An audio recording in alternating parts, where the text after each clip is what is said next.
Thanks, Greg. I was worried that my slide that incorporates gumbo wouldn't have a proper introduction for those who have just arrived today and missed yesterday. So, because those who missed yesterday need to watch the skit. I'm just here to introduce the decision aid, which has been developed within the work group. And I think it's important, obviously, especially important because I work for FDA, to, in the disclaimers, state that, obviously, just because I happen to be the person from the work group presenting this, these are not sort of solely drafted by FDA, nor do they represent FDA's views or policies. They really reflect the input of the work group and the discussion in the work group, as well as comments from the panelists who will provide additional comments today. I have a gumbo disclaimer as well, which is that courtesy of the United States Air Force, I spent some quality time in Biloxi, Mississippi in the past, and I believe our household goods were stored in a storage, a moving and storage company in the area before they were moved onto the base by a company with the last name Boudreaux.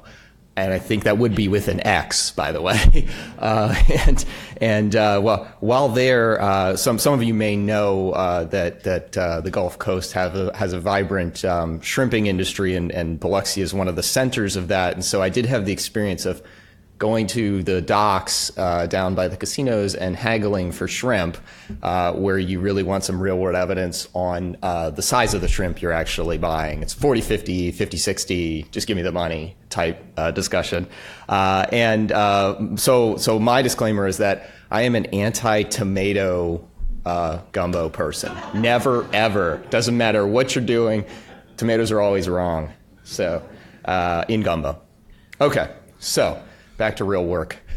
So, one of the things that was difficult initially was thinking about, maybe not difficult, but what we tried to parse out was what gives people comfort with the current sort of, whatever we want to call it, non-real world evidence, traditional clinical trial enterprise, and how does that pertain to this particular topic, which is really focusing on when you have observational or non-interventional studies. And this figure actually comes from Sebastian Schneeweiss, and he presented it at the last workshop in this series, the prior workshop.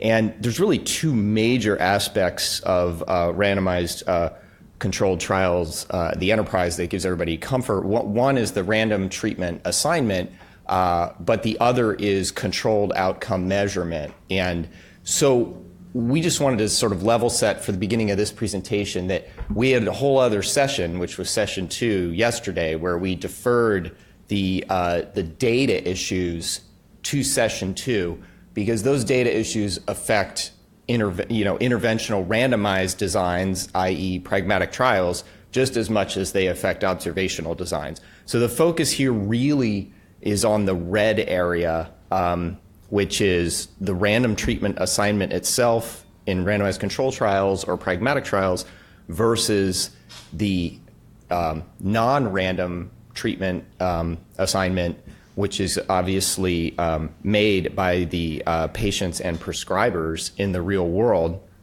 And so the decision aid focuses on that.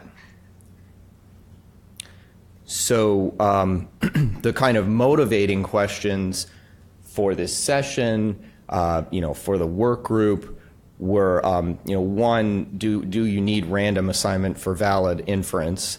And two, how can we increase confidence in situations where you're not using random treatment assignment for inferences drawn from non-interventional study designs?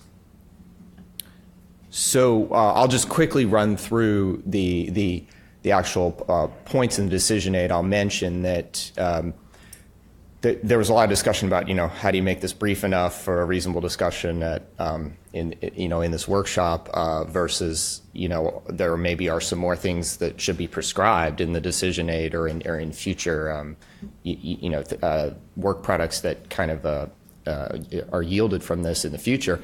But some of the questions are recognizable, whether you're operating in the trials world or the non-interventional world. And one really quickly is what is the clinical and epidemiologic justification for the comparator that you've selected? We talked a lot yesterday about pragmatic trials with randomization, and really I think a theme that came out of that is there's a lot of ways to bias comparisons even in the presence of randomization. So the bottom line is you kind of need to go through the same thought process on the front end of an observational study. So the next thing is that and obviously we have a range of sort of familiarity in the room here with observational designs, but as we think about this, randomization handles confounding in a probabilistic manner. And so you're depending on this probabilistic mechanism to handle measured and unmeasured confounding, and yet people still publish table ones after, when they publish their randomized trial, because people want to have a sense, at least with a large segment of measured confounders, potential confounders, did the randomization appear to work? Or is there some residual bias? And so likewise, we'll try not to dive into too much detail, however, we wanted to give some detail. There are ways to do similar things with non-interventional study designs. So currently, and so again, a way to think of this is obviously, we have investigator-assigned treatment, but in the non-interventional world, we have all these people sort of in the real world getting their treatment, and then we have to decide who falls into the treatment groups. So in a sense, the investigator assigns people into treatment groups. One of those most common methods of doing this is with propensity score-based methods. So it's kind of your probability of receiving a treatment calculated based on a bunch of characteristics that have been measured about you. So the issue here is that you don't just need a single table one, but to sort of perform that table one function, you would want to see plots of propensity score distributions. You would want to see the balance on these characteristics both before and after the matching or weighting processes. They're used to try to create groups that are as comparable as possible, which again is also the goal of randomization. And so these are just different ways of trying to get to a similar place. So, so that's just it in words on the slides. So this is sort of a side issue, but we got into a big discussion yesterday about sort of the role of real-world evidence. I think it almost went beyond sort of the science and got more into the policy.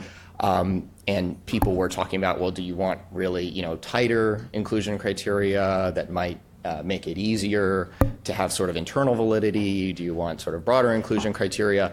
And the answer was, it depends what your question is. So in addition to kind of inclusion criteria, this is, again, getting kind of technical, but there are ways, depending on how you choose to match groups or weight them, that your study could sort of inherently become sort of broader in a sense and more focused on some of these broader questions, or sort of have a tighter, more tightly controlled population. A corollary of this is that there are sort of mathematical indications based on propensity score distributions also of when you could be getting into trouble. And this is, I think, potentially reassuring to reviewers that if they understood this, that there are ways to sort of see, wow, these populations I'm looking at, their probability of treatments differ so much that maybe I shouldn't compare them. So this is sort of a step that's worth thinking about. So all of this leads to kind of an interesting question, which is that, people constantly say when there's randomization, and correctly, you're probabilistically handling both measured and unmeasured confounders.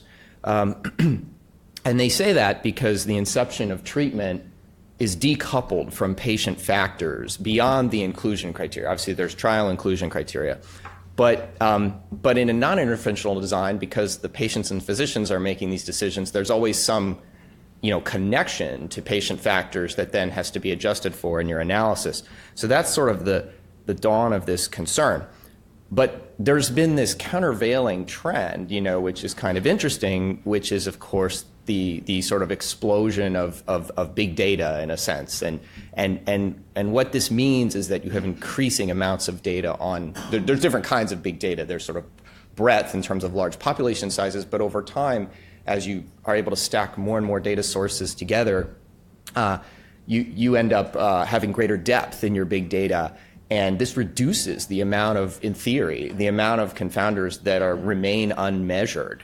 And so this is interesting that over time, as the data quality improves, and there's certainly plenty of room to debate this, but there's a robust scientific debate about, are we reaching a tipping point where maybe the question isn't so much there could be some unmeasured confounder somewhere, therefore I won't even look at this, to let's consider this. And so many things are measured and adjusted properly that the onus is on us to really think about can we identify a name and potentially do sensitivity analyses to account for confounders that are unmeasured, because there needs to be there should be a specific hypothesis around that. And the other corollary is that with the proliferation of data sources, it may also be possible to go through this whole exercise and then say, hey, there is a way to go get that. Let's add on something from a mobile device and talk to patients directly, or let's do this or that, a wearable or something. So this is a trend that is affecting things. So the last slide is obviously for all of this to work, and we heard a lot of discussion about this yesterday. I'm sure we'll hear more this morning. Transparency and replication is critical. It's completely understandable that people want to see. Someone got up yesterday and mentioned the enterprise at FDA for reviewing clinical trials, and that the enterprise at FDA will potentially need to be plussed up, and also the enterprise and the whole scientific community and maybe at other regulators to do this. And I think that was recognized by the team. The team sort of said, like, this decision aid should also specifically mention that reporting needs to be structured in a manner that another research team or a regulator could replicate the findings if necessary. And furthermore, the last part is you'll see that this whole decision aid, it kind of has a future orientation in the sense that you should be thinking about doing all these things in like a planning phase. And so there really ought to be discussions with regulators before the actual study is carried out, registration prior to initiation, those kinds of things, so the community knows what's going on before the work is done. So I'll conclude by saying it turns out that trust but verify is in Wikipedia if you just look it up. And some of you may remember that trust but verify became sort of well known in arms control negotiations.